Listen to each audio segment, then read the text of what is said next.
اللہ تبارک و تعالی نے سورۃ الفرقان کے آخری رکوع میں اپنے پسندیدہ بندوں کی کچھ صفات کا بیان کیا ہے۔ آیت نمبر 63 سے 76 تک ان لوگوں کا ذکر ملتا ہے، اور اللہ تبارک و تعالی نے اپنے پسندیدہ بندوں کو جو لقب دیا ہے وہ ہے وعباد الرحمن، اور رحمان کے بندے۔ کس کے بندے جی؟ بلند آواز سے، کس کے بندے؟ رحمان کے بندے۔ رحمان اللہ تبارک و تعالیٰ کا رحمتوں بھرا نام ہے، اور اللہ تبارک و تعالیٰ نے اس نام کے ساتھ جوڑا ہے اپنے ان بندوں کو جن کی صفات بھی پھر آگے ذکر کی ہے۔ ویسے بندے تو سارے ہی اللہ تعالیٰ کے ہیں، عبد کی جمع عبید بھی آتی ہے، عباد بھی آتی ہے۔ بعض لوگوں نے یہ فرق کیا ہے کہ عبید جو ہے وہ ہر بندہ ہی ہوتا ہے اور عباد خاص بندے ہوتے ہیں۔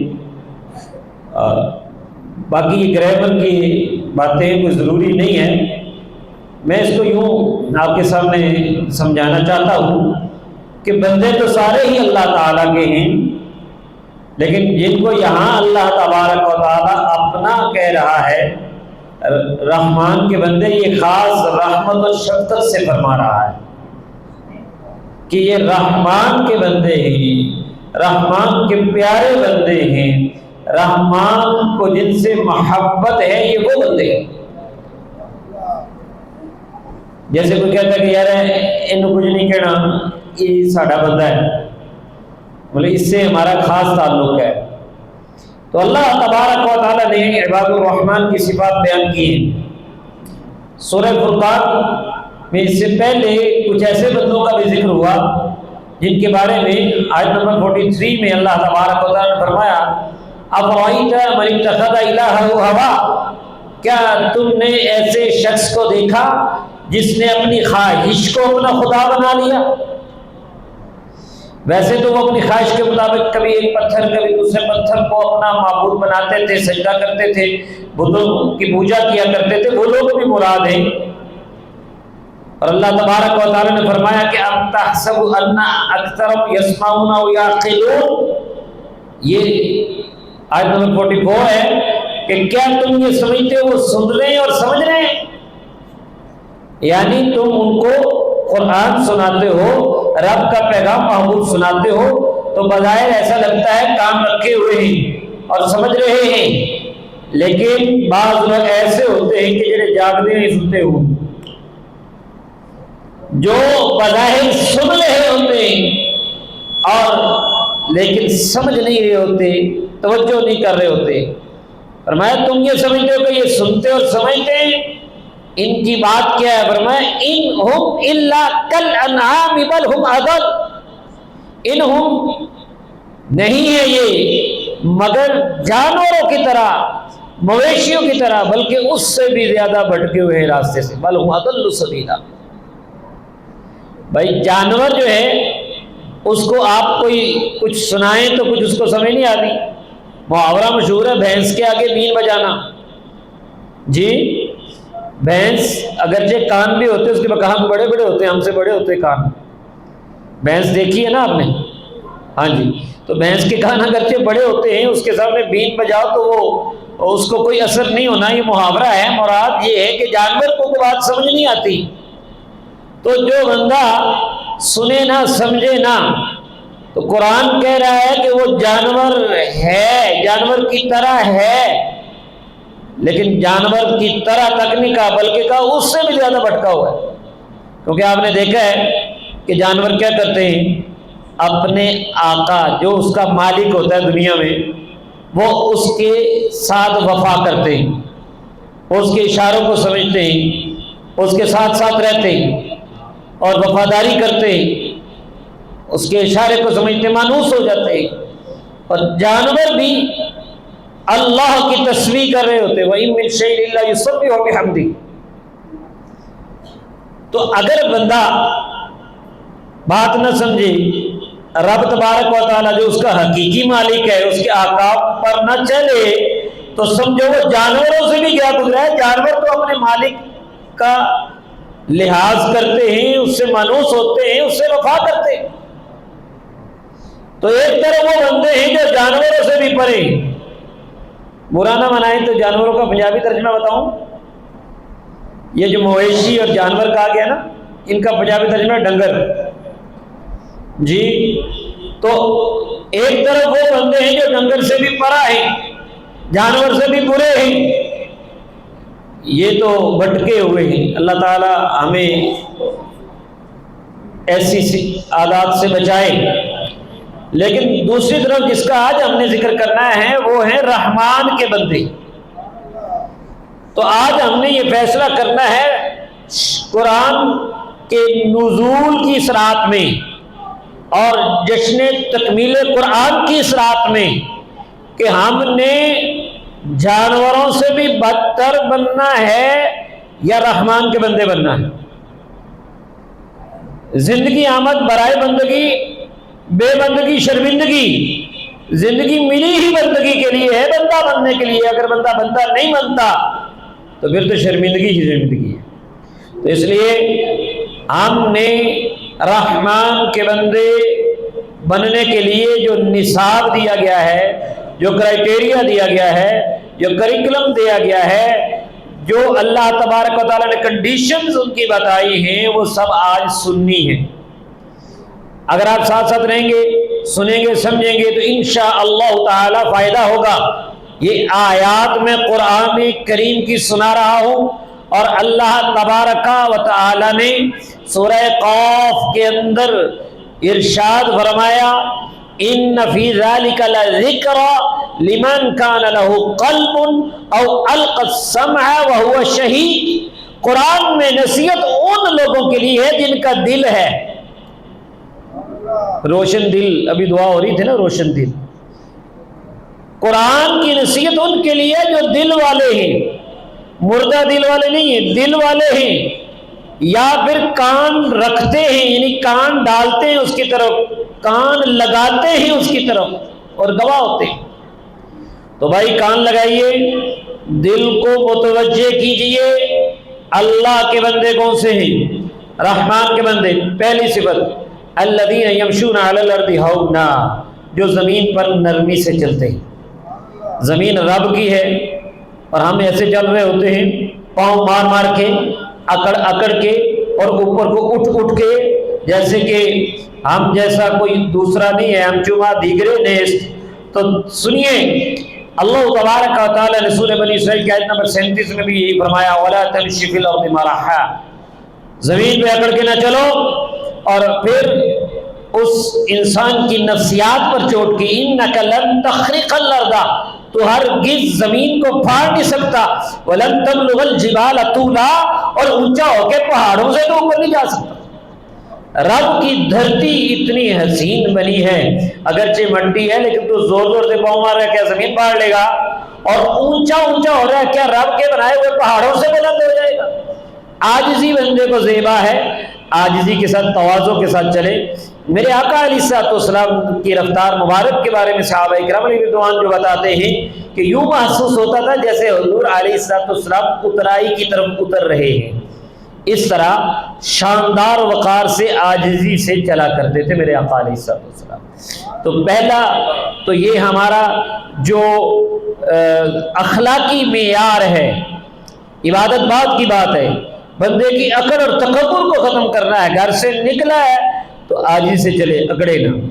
وَإِذَا خَاطَبَهُ الْجَاهِلُونَ قَالُوا سَلَامًا، اور جب جاہل اس سے بات کرتے ہیں، بعض اوقات بحث پڑ جاتی ہے، جاہل بلا وجہ کی چھیڑ لیتے ہیں، بال کی کھال اتار رہے ہوتے ہیں، تو یہ نہیں کہ ان سے الجھ کے اپنا وقت ضائع کریں. قَالُوا سَلَامًا، یہ کہتے ہیں بھجن السلام علیکم، ذرا مجھے کام ہے میں جا رہا ہوں، بس ٹھیک ہے السلام علیکم. ٹھیک ہے جی، مفارقت کا سلام کرتے ہیں اور بحث نہیں کرتے. بندے کو سمجھ آ جاتی ہے کہ یہ بندہ سمجھنے والا کہ نہیں سمجھنے والا. جو نہیں سمجھنے والا اس پر وقت نہیں ضائع کیا جاتا، نصیحت کی جاتی ہے. اور یہ بھی اخلاقیات ہیں۔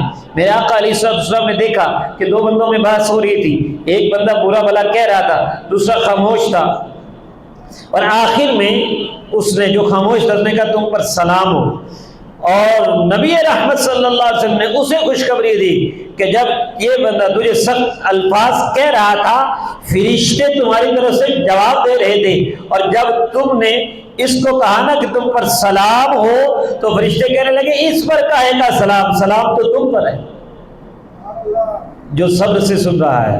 اسی کہنے جیسا نو ایک سنائے گا صرف 10 سناؤں گے۔ تو جاہلوں سے بلا وجہ جو ہے الجھ جانا اور بحث کرنا یہ بھی اچھی بات نہیں ہے۔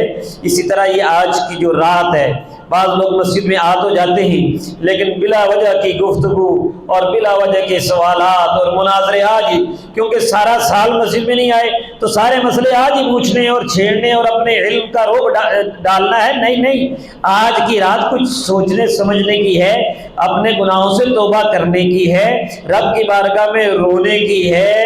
تو اس لیے اس رات کو ضائع نہ کریں۔ علم سیکھنا چاہتے ہیں تو پھر طریقے سے آئیں، سیکھیں، علم حاصل کریں، تو بلا وجہ کی بحث سے وجہ چلیں۔ یہ ہو گئے اخلاقی معاملات۔ یہ اسلام جو ہے نا یہ دونوں چیزیں ساتھ لے کے، معاملات بھی عبادات بھی۔ اگلی صورت فرمایا والذین یبیتون لربہم سجدا وقیاما، اور یہ وہ لوگ ہیں جو رب کی بارگاہ میں اس طرح رات گزارتے ہیں، کبھی سجدے کر رہے ہوتے ہیں، کبھی قیام کر رہے ہوتے ہیں، راتوں کو اٹھ کر ایک اور جگہ سورہ ذاریات میں فرمایا كانوا قليلا من الليل ما يهجعون وبالاسحار هم يستغفرون، یہ راتوں کو کم سوتے ہیں اور رات کو اٹھ کے سحریوں میں رب کی بارگاہ میں استغفار کر رہے ہوتے ہیں، اللہ تعالیٰ سے گناہوں کی بخشش مانگ رہے ہوتے ہیں۔ تو آج کی رات 27ویں رات ہے، اس کے علاوہ بھی 5 راتیں، اگلی 29ویں بھی ہے، رمضان کی راتیں باقی ہے، بات ابھی ختم نہیں ہوئی۔ یہ نہ سمجھیے گا کہ 27 کو آ گئے ہیں تو ٹکٹ مل گیا بس آزادی ہو گئی، نہیں، رمضان اپنے اینڈ پر ہے، ہماری پوری توجہ اور فوکس ہونا چاہیے، راتوں کو کچھ اٹھا کریں اور قیام کے۔ ویسے ہم جاگتے بہت ہیں آج کل راتوں میں، ہم اٹھ کے باہر جائیں نا دیکھیں کئی لوگ جاگ رہے ہیں، لیکن وہ جاگ رہے ہوتے ہیں، نصیب سو رہے ہوتے ہیں۔ وہ بندہ جو ہے جاگتا بھی ہے، نصیب بھی جاگتے ہیں جب رب کی بارگاہ میں آ جاتے ہیں۔ میرے آقا علیہ الصلوۃ والسلام نے فرمایا کہ 2 رکعتیں اس وقت میں جب ساری دنیا سو جائے، یہ دنیا اور وما فیہا سے کہیں بہتر ہے۔ اور شب قدر میں، ویسے شب قدر ہو سکتی ہے 27ویں بھی، شب قدر میں سورۃ القدر کی تفسیر میں یہ ملتا ہے، میرے آقا علیہ الصلوۃ والسلام نے فرمایا جبریل امین اور فرشتے آتے ہیں، کیوں آتے ہیں؟ دیکھتے ہیں نا کہ کوئی قیام میں یا قعود میں کھڑے ہو کر یا بیٹھ کے اللہ اللہ کر رہا ہے، رب کی یاد کر رہا ہے، نماز ادا کر رہا ہے، تلاوت کر رہا ہے، وہ اسے سلام بھی کہتے ہیں، اس کے لیے دعائے استغفار بھی کرتے ہیں۔ والذین یبیتون لربہم سجدا وقیاما، رات کا وقت بہترین نفلوں کا وقت ہے۔ ان ناشیۃ اللیل ہی اشد وطئا واقوم قیلا، سورہ مزمل میں یہی کہا گیا کہ رات کا وقت بڑا پرسکون ہوتا ہے، عبادت کے لیے بڑا موافقت والا ہوتا ہے، بات بھی کھل کے سمجھ آتی ہے، بندہ جب تلاوت کرتا ہے مزہ آتا ہے، لطف آتا ہے، اور ریاکاری بھی نہیں ہوتی۔ پھر اگلی صفت دیکھیے والذین یقولون ربنا اصرف عنا عذاب جہنم ان عذابها كان غراما انها ساءت مستقرا ومقاما۔ دیکھیے ان کی یہ صفت بھی ہے کہ وہ اللہ تعالیٰ سے یہ دعا کرتے رہتے ہیں، اے ہمارے پروردگار ہم سے جہنم کا عذاب دور کر، بے شک جہنم بہت برا اس کا عذاب ہے اور وہ بہت برا ٹھکانہ ہے اور مقام ہے۔ تو جہنم سے پناہ بھی ہم مانگتے ہیں۔ ویسے بھی یہ موافقت ساری موضوع کے ساتھ ہو رہی ہے، ماہ رمضان کے آخری عشرے کی بھی۔ یہ عشرہ کس کا ہے؟ آپ جاگ رہے ہیں؟ اتقوا من النار، جہنم سے آزادی کا ہے، اور ہم نے آج رو رو کر دعا مانگنی ہے۔ کوئی اتنا بھی وقت ڈھونڈ لینا ہے، اکیلے بیٹھ کے رب کی بارگاہ میں دعا کریں اللہم اجرنی من النار، یا یہ والی دعا ربنا اصرف عنا عذاب جہنم، اے میرے پروردگار مجھ سے جہنم کا عذاب دور کر دے، ہم سے جہنم کا عذاب دور کر دے۔ اللہ تعالیٰ مجھے اور آپ کو سب کو جہنم سے آزادی کا پروانہ عطا فرمائے۔ اس کے بعد یہ دعائیں جاری رکھیں۔ اس کے بعد پھر معاملات آ گئے والذین اذا انفقوا لم يسرفوا ولم يقتروا وكان بين ذلك قواما، اور وہ لوگ جب خرچ کرتے ہیں تو نہ کنجوسی کرتے نہ بیجا خرچ کرتے، یسرفوا لم یسرفوا اسراف نہیں کرتے، اور لم یقتروا کنجوسی نہیں کرتے۔ آسانی سے سمجھ لیں کہ جہاں ضرورت ہو وہاں خرچ کرنے سے رکتے نہیں، اور جو بے ضرورت جگہ ہے وہاں خرچ نہیں کرتے۔ یہ معیشت کے لیے ایک بہترین اصول ہے۔ ما عال من اقتصد، حدیث شریف کا مفہوم ہے جو میانہ روی اختیار کرتا ہے، جو بیلنس کے ساتھ چلتا ہے، توازن کے ساتھ چلتا ہے، وہ کبھی غریب نہیں ہوتا، وہ کبھی محتاج نہیں ہوتا۔ تو اس لیے اپنے چادر کے اندر چادر دے کے پاؤں ملائیں، جو اللہ نے دیا ہے جہاں ضرورت ہو وہ خرچ کریں۔ بعض اوقات اپنی صحت پہ نہیں لگاتے، بچوں کی صحت پہ نہیں لگاتے، فضول اللہ تللو میں اور شگن اور جو جھوٹے رسم و رواج ہیں ان میں لگا دیتے ہیں۔ تو یہ چیزیں ان میں بھی خیال رکھنا ہے۔ پھر فرمایا 3 صفات ایک آیت میں مزید آئی، والذین لا یدعون مع اللہ الہا آخر، جو اللہ تعالیٰ کے ساتھ کوئی اور خدا نہیں پوجتے، کسی اور کی عبادت نہیں کرتے، جو اللہ تبارک و تعالیٰ کے سوا کسی اور کی عبادت نہیں کرتے، قتل نہیں کرتے، زنا نہیں کرتے۔ فرمایا جو ایسا کرے گا اس کے لیے بڑا عذاب ہے۔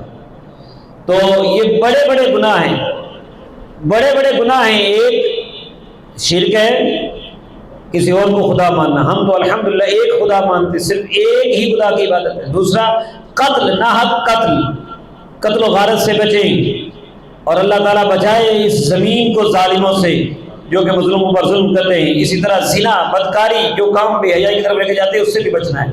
مختصر کر رہا ہوں بات کو، رات کس کی ہے آج؟ توبہ کی۔ توبہ کرنی ہے اور یہ دعا مانگتے رہنا۔ میرے آقا علیہ الصلوۃ والسلام نے سکھائی ہے، اللہم انک عفو کریم تحب العفو فاعف عنی۔ یہ دعا بھی مانگتے رہو ساری راتوں میں رمضان کی، تاکہ شب قدر کا اگر کوئی ہمیں چانس ملے تو ہم یہ دعا کر رہے ہوں۔ فرمایا جو بندہ رب کی بارگاہ میں توبہ کر لے اس کے لیے عذاب نہیں۔ آگے چل کے فرمایا من تاب وآمن وعمل عملا صالحا فاولئک یبدل اللہ سیئاتہم حسنات، جو توبہ کر لے گا، اچھے عمل کرے گا اور اللہ تبارک و تعالیٰ کی بارگاہ میں رجوع کر لے گا، اللہ تعالیٰ اس کے گناہوں کو نیکیوں میں بدل دے گا۔ ایک منظر آپ کے سامنے پیش کروں، قیامت کا دن ہوگا، نبی کریم صلی اللہ علیہ وسلم خود فرما رہے ہیں کہ ایک بندہ اس کو جہنم سے لایا جائے گا، اللہ تبارک و تعالیٰ اس کے سامنے اس کے گناہوں کو پیش کرے گا، پوچھے گا اللہ تعالیٰ یہ کیا؟ ہاں یہ کیا، جی کیا، یہ کیا، جی کیا، انکار نہیں کر سکے گا۔ چھوٹے چھوٹے گناہ اس کو دکھائے جا رہے ہوں گے، اندر سے فکر مند ہو رہا ہوگا وہ میرے بڑے بڑے گناہ بھی تھے وہ نہیں دکھائے جا رہے، اگر وہ دکھائے گئے تو مصیبت آ جائے گی، سب مجھ سے اقرار کروایا جا رہا ہے۔ اللہ تبارک و تعالیٰ آخر میں رحمت فرمائے گا جن نے تیرے گناہ میں انیاں نیکیاں تینوں دی ہیں۔ جیسے ہی وہ یہ سنے گا فوراً کہے گا یا اللہ تو میرے بیٹے کدھر گئے؟ اور میرے آقا علیہ الصلوۃ والسلام یہ بات سنا رہے ہیں اور خود بھی مسکرا رہے ہیں، جس کی تسکین سے روتے ہوئے حرف وغیرہ اس تبسم کی عادت پہ لاکھوں سلام۔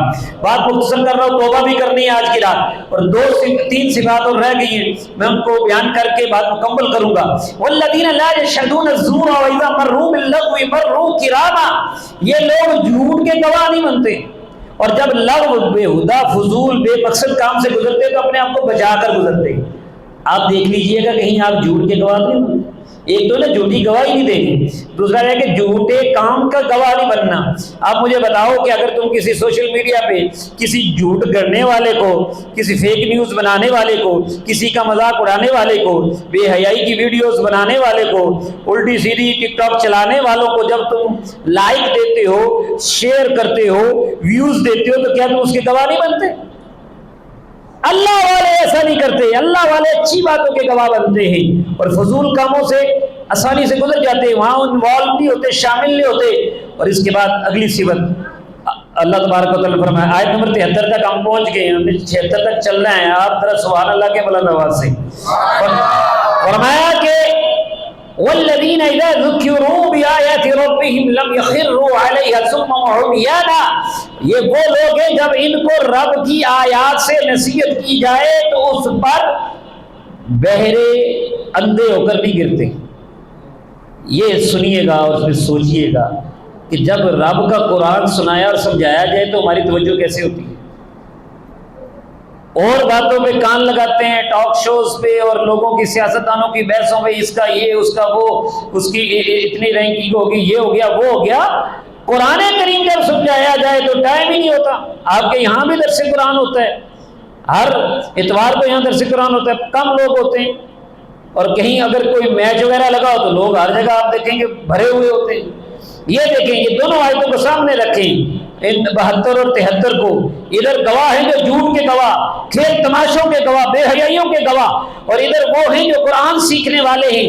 اللہ تعالیٰ فرماتا ہے عباد الرحمن جھوٹ کے گواہ نہیں بنتے، وہ قرآن سیکھتے ہیں، غور اور توجہ سے سنتے ہیں، اکتاتے نہیں ہیں قرآن سنتے ہوئے، قرآن سمجھتے ہوئے۔ سوچ آنی چاہیے نا ہمیں۔ انشاءاللہ تعالی آپ رمضان کا یہ پیغام لے جائیں، اور انشاءاللہ سارا سال مسجد میں آئیں، 5 وقت کی نماز بھی پڑھیں، قاری صاحب سے قرآن سیکھیں بھی، درس بھی لیں، اور تفسیر قرآن کے جو پروگرامز ہوتے ہیں ان میں بھی شرکت کریں۔ آخری بات،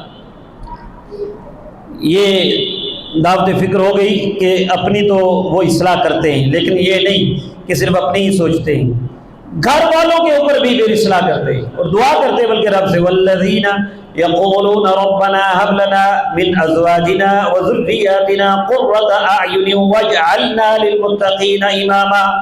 دعا کرتے الہ العالمین، اے ہمارے پروردگار ہمیں اپنی بیویوں کی طرف سے بھی اور ہماری اولاد کی طرف سے بھی آنکھوں کی ٹھنڈک عطا فرما۔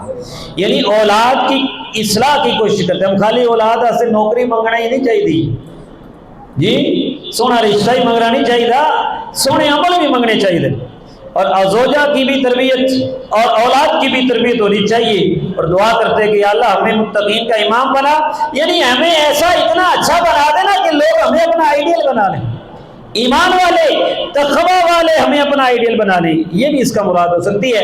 بہرحال انعام کیا ملے گا؟ آخر میں انعام سن لیں، اولئک یجزون الغرفہ، اللہ تعالیٰ ان کو غرفہ عطا فرمایا۔ غرفہ جو ہے جنت کا سب سے بڑا مقام ہے، جنت کا سب سے اعلیٰ مقام ہے۔ وہ یلقون فیہا تحیۃ و سلاما، وہاں پر ان کو اللہ تعالیٰ کی طرف سے فرشتے سلامتی کا پیغام بھیجیں گے، ان کو الیک سلیک میں سلام کریں گے، اور فرمایا کہ خالدین فیہا، اس میں ہمیشہ رہیں گے، حسنت مستقرا و مقاما۔ پیچھے جہنم کے بارے میں کہا تھا نا، سات مستقرا و مقاما، بہت برا مقام ہے، اور اس کو خود رب فرما رہا ہے، یہ جو میرے بندے ہیں نا، یہ جو رحمان کے بندے ہیں، ان کو جو غرفہ ملنا ہے، جہاں ان پر سلامتی کی ہمیشہ دعائیں فرشتے کرتے رہیں گے، یہ بہت ہی اچھا رہنے کا مقام ہے، ٹھکانہ ہے۔ اللہ تبارک و تعالی ہمیں اس بہترین ٹھکانے کے لیے کوشش کرنے کی توفیق عطا فرمائے۔ وما علیہ الا البلاغ۔